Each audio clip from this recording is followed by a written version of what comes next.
സുഹൃത്തുക്കളെ, കേരളത്തിൽ നിയമസഭാ തെരഞ്ഞെടുപ്പിന്റെ റിസൾട്ട് വന്നു. UDF തരംഗം 102 സീറ്റിൽ UDF ഇപ്പോൾ മുന്നിട്ടിക്കാണ്.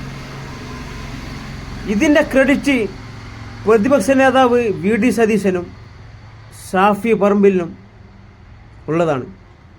അതിനു പുറമെ UDFന്റെ പ്രവർത്തകർക്കും ഉള്ളതാണ്.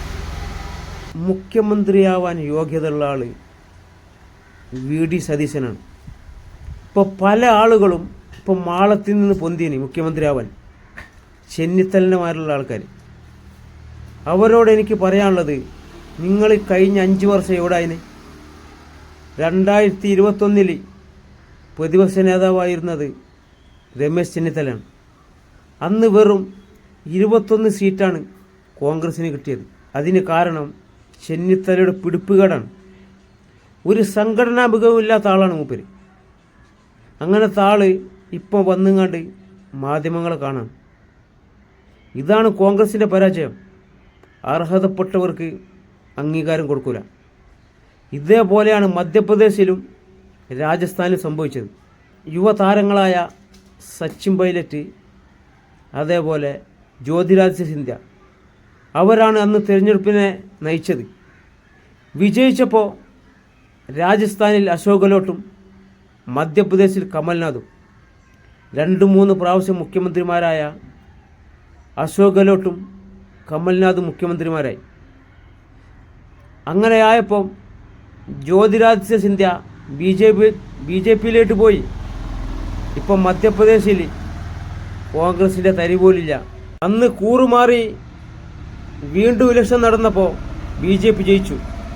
ഇപ്രാവശ്യവും BJP വെന്നിക്കൊടി പാറിച്ച്. അതേ അവസ്ഥ കേരളത്തിലും വരും, VD സതീശനെ മുഖ്യമന്ത്രി ആക്കിയിട്ടില്ലെങ്കിൽ. കർണാടകയിലും ഇതുപോലെ കോൺഗ്രസ് തകരേണ്ടതാണ്. പക്ഷേ DK ശിവകുമാർ എന്ന പാർട്ടി സ്നേഹി ആയതുകൊണ്ട് അവിടെ ഒന്നും സംഭവിച്ചില്ല. ചെറുപ്പം മുതൽ കോൺഗ്രസ്സുകാരനാണ് DK ശിവകുമാർ. സിദ്ധരാമയ്യ 2001 കോൺഗ്രസ്സിക്ക് വന്ന ആളാണ്. 2-3 പ്രാവശ്യം മുഖ്യമന്ത്രി ആയ ആൾ. ഈ പ്രാവശ്യം PCC പ്രസിഡൻ്റായ DK ശിവകുമാറിനെ മുഖ്യമന്ത്രി ആക്കേണ്ടിടത്ത് സിദ്ധരാമയ്യനാക്കി. എന്നിട്ടും DK പാർട്ടി വിട്ടില്ല. BJP പോയാൽ അദ്ദേഹത്തിന് മുഖ്യമന്ത്രി ആവാം. പക്ഷെ അദ്ദേഹം പോവാത്തത് പാർട്ടിയോടുള്ള സ്നേഹം കൊണ്ടാണ്. DK പോലത്തെ 10 നേതാക്കന്മാർ കോൺഗ്രസ്സിലുണ്ടെങ്കിൽ കോൺഗ്രസ് ഇന്ത്യയിൽ തിരിച്ചു വരും. VD സതീശൻ എന്ന ദീർഘവീക്ഷണമുള്ള നേതാവ് മുഖ്യമന്ത്രി ആവണമെന്ന് കേരളത്തിലെ കക്ഷി രാഷ്ട്രീയ ഭേദമന്യേ എല്ലാവരും ആഗ്രഹിച്ചിട്ടാണ് ഈ പ്രാവശ്യം UDFന് വോട്ട് ചെയ്തത്. അത് മറിച്ചാണ് ചെയ്തതെങ്കിൽ കോൺഗ്രസിൻ്റെ പൊടി പോലും ഉണ്ടാവില്ല കേരളത്തിൽ. ഇത് എൻ്റെ മാത്രം അഭിപ്രായമല്ല, മുഴുവൻ UDF പ്രവർത്തകരുടെയും നിഷ്പക്ഷമായി UDFന് വോട്ട് ചെയ്തവരുടെയും CPM അനുഭാവികൾ UDFന് ഇപ്രാവശ്യം കുറേ വോട്ട് ചെയ്തു. അവരുടെയും പിന്തുണ VD സതീശനാണ്. ഞാൻ പറയുമ്പോൾ ചെന്നിത്തലയ്ക്ക് മന്ത്രിസ്ഥാനം പോലും കൊടുക്കാൻ പാടില്ല.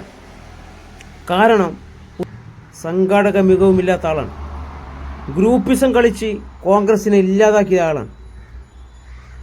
മൂപ്പര ചെന്നിത്തലയുടെ ജില്ലയായ ആലപ്പുഴയിൽ ഹരിപ്പാട് മാത്രമാണ് ഈ കഴിഞ്ഞ നിയമസഭാ തിരഞ്ഞെടുപ്പ് വരെ കിട്ടിയത്. അതിൽ നിന്ന് ഒരു സീറ്റ് കൂട്ടാൻ അദ്ദേഹത്തിന് കഴിഞ്ഞിട്ടില്ല. അതേ സ്ഥാനത്ത് VD സതീശൻ്റെ ജില്ലയായ എറണാകുളത്ത് ഇപ്രാവശ്യം 14 സീറ്റ് നേടി. UDF തരംഗത്തിലും ആലപ്പുഴയിൽ 3-4 സീറ്റ് LDF ഇപ്പോഴും നേടി. അതാണ് ചെന്നിത്തലയും VD സതീശനും തമ്മിലുള്ള മാറ്റം.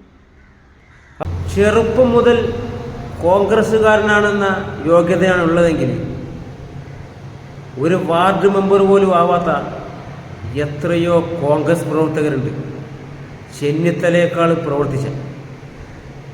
ആരാ വർത്താനെന്ന് പറഞ്ഞ് ഇനി ആരും വരണ്ട.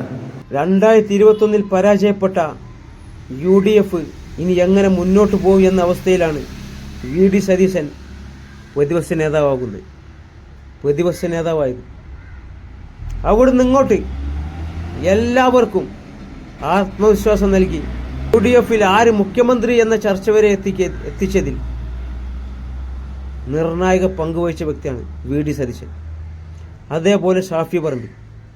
ചെന്നിത്തല കഴിഞ്ഞ ആഴ്ച വന്ന് ചാനലുകളോട് പറയാണ്, ഈ വിജയത്തിൽ UDF വിജയിക്കുകയാണെങ്കിൽ അതിൻ്റെ ക്രെഡിറ്റ് രാഹുൽ ഗാന്ധിക്കാണ്. രാഹുൽ ഗാന്ധി ഇന്ത്യയിൽ BJPക്കെതിരെ പോരാടാൻ കഴിവുള്ള ഒരേ ഒരു നേതാവിനുള്ളത് അത് രാഹുൽ ഗാന്ധിയാണ്. ഇന്ത്യയിലെ എല്ലാ സംസ്ഥാനത്തും പോയി പ്രചരണം നടത്താൻ പറ്റിയ ഒരു നേതാവുള്ളൂ, അത് രാഹുൽ ഗാന്ധിയാണ്. പക്ഷേ കേരളത്തിൽ ലോക്സഭാ ഇലക്ഷനിൽ ആ എഫക്റ്റ് ഗുണം ചെയ്യും. 2021 കഴിഞ്ഞ നിയമസഭാ തെരഞ്ഞെടുപ്പിൽ ചെന്നിത്തല പ്രതിപക്ഷ നേതാവാകുമ്പോൾ രാഹുൽ ഗാന്ധി ഇവിടെ വന്നിട്ടില്ലേ? എന്നിട്ട് അന്ന് UDF തോറ്റതോ?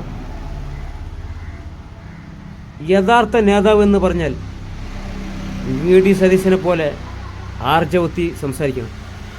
സതീശൻ പറഞ്ഞു, UDF തോൽക്കുകയാണെങ്കിൽ അത് എൻ്റെ തോൽവിയും, ജയിക്കുകയാണെങ്കിൽ അത് ടീം UDFൻ്റെ ജയവുമാണ്. അഥവാ തോറ്റാൽ രാഷ്ട്രീയ വനവാസത്തിന് പോകുമെന്നും പറഞ്ഞു. അതാണ് നേതാവ്. അതേപോലെ കെ സുധാകരൻ പാർട്ടിനെ പല പ്രതിരോധത്തിലാക്കുന്ന ആളാണ്. ഇലക്ഷന് മുന്നേ കുറേ പാർട്ടിനെ ചളിവാരി തേച്ച്, ഇലക്ഷൻ കഴിഞ്ഞിട്ടും UDF വരുമെന്ന് വെച്ചപ്പോൾ എനിക്കറിയില്ല, ചിലപ്പം വരും, ഒരു കോൺഫിഡൻസും ഇല്ല. ഇപ്പോൾ ജയിച്ചപ്പോൾ എല്ലാവരും രംഗത്ത് വന്നിരുന്നു. ഒരു പ്രചരണത്തിന് പോലും കെ സുധാകരൻ ഇറങ്ങിയിട്ടില്ല. ഇപ്പോൾ ജയിച്ചപ്പോൾ പറയണ്, ഞാൻ അന്നേ പറഞ്ഞ് UDF വരും. അന്ന് മൂപ്പരെന്താ പറഞ്ഞേ? UDF വരുമെന്നൊന്നും എനിക്കറിയില്ല, ചിലപ്പം വരും എന്ന് പറഞ്ഞാൽ ഇന്ന് പറയാണ് UDF വരണം അന്നേ പറഞ്ഞത്. സുധാകരൻ പാർട്ടിക്ക് വേണ്ടി കുറേ ത്യാഗം സഹിച്ച വ്യക്തിയാണ്. കുറേ അടിയും അക്രമവും പാർട്ടിക്ക് വേണ്ടി കൊണ്ടിന്. അതേപോലെ പ്രവർത്തകരുടെ ഒപ്പം നിന്ന നേതാവാണ്. പക്ഷേ ഇപ്പോൾ കുറച്ച് കാലങ്ങളായി പാർട്ടിയെ കരുവാരി തേക്കാൻ. ഒരു ടീമാവുമ്പോൾ ക്യാപ്റ്റന്മാരാണ് കപ്പ് വാങ്ങുന്നത്. സച്ചിന് ഇന്ത്യയുടെ ക്യാപ്റ്റനാണ് ആദ്യം. അന്ന് സച്ചിൻ പറയുന്നത് ടീം കേൾക്കണം. ഇന്ന് പോയി ഇന്ത്യൻ ടീമിനോട് സച്ചിൻ പറഞ്ഞാൽ എന്തെങ്കിലും കേൾക്കും, ബഹുമാനം ഉണ്ടാവും. അതേപോലെ സിദാൻ ഫ്രാൻസിൻ്റെ ഫുട്ബോൾ ടീമിൻ്റെ ക്യാപ്റ്റനാണ്. അന്ന് സിദാൻ പറയുന്ന ടീം കേൾക്കും.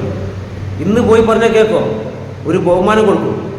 അതേപോലെ ഈ സുധാകരനിക്കും രമേശ് ചെന്നിത്തലക്കെല്ലാം അവരവരുടെ ക്യാപ്റ്റന്മാരാവുന്ന കാലുണ്ടായി. അന്ന് അവർ പറഞ്ഞത് കേട്ടിന്. പക്ഷേ ഇന്ന് വേറെ ക്യാപ്റ്റനാണ്. അന്നേരം ആ ക്യാപ്റ്റൻ പറയണത് എല്ലാവരും കേൾക്കണം. ഇന്നത്തെ ക്യാപ്റ്റൻ വീഡിയാണ്. അല്ലാതെ എല്ലാ കാലത്തും ഞങ്ങൾ പറയണത് മാത്രം ശരിയെന്ന് പറഞ്ഞു നടന്നാൽ പാർട്ടി മുന്നോട്ട് പോകില്ല. ഇങ്ങനെ പാർട്ടിനെ ഒറ്റപ്പെടുത്താൻ ആൾക്കാരെ സ്ഥാനങ്ങൾ കൊടുക്കരുത്. കോൺഗ്രസിൻ്റെ പോരായ്മ എന്ന് പറഞ്ഞാൽ അർഹതപ്പെട്ടവർക്ക് അംഗീകാരം കൊടുക്കില്ല. KV തോമസിൻ്റെ മാതിരത്തെ ആൾക്കാർക്ക് അംഗീകാരം കൊടുക്കും. അവർക്ക് 5-6 പ്രാവശ്യം MLAയും MP ആയത് എങ്ങനെയാണെന്നറിയാം. ഇവർ ഗ്രൂപ്പിസം കളിച്ച് ഗ്രൂപ്പിൻ്റെ തലപ്പത്തുള്ള നേതാക്കളുമായി ഇവരടുപ്പം കൂടും. അങ്ങനെ ഇവർക്ക് MLA മന്ത്രിയാകാം. 5-6 പ്രാവശ്യം MLA MP മന്ത്രിയായ KV തോമസ് ഈ അടുത്ത് കഴിഞ്ഞ തെരഞ്ഞെടുപ്പിൽ സീറ്റ് കിട്ടാത്തതിൻ്റെ പേരിൽ പാർട്ടി വിട്ടുപോയി. അങ്ങനത്തെ സ്ഥാനമോഹികളാണ് ഇന്ത്യയിൽ കോൺഗ്രസ് തകരാനുള്ള കാരണം. കേരളം ജയിച്ചു, UDF നയിക്കും, VD സതീശൻ മുഖ്യമന്ത്രിയാവും. ഞാൻ പറയുന്നവർ യോജിക്കുന്നവർ ലൈക്ക്, ഷെയർ, കമൻറ്റ് ചെയ്യാം.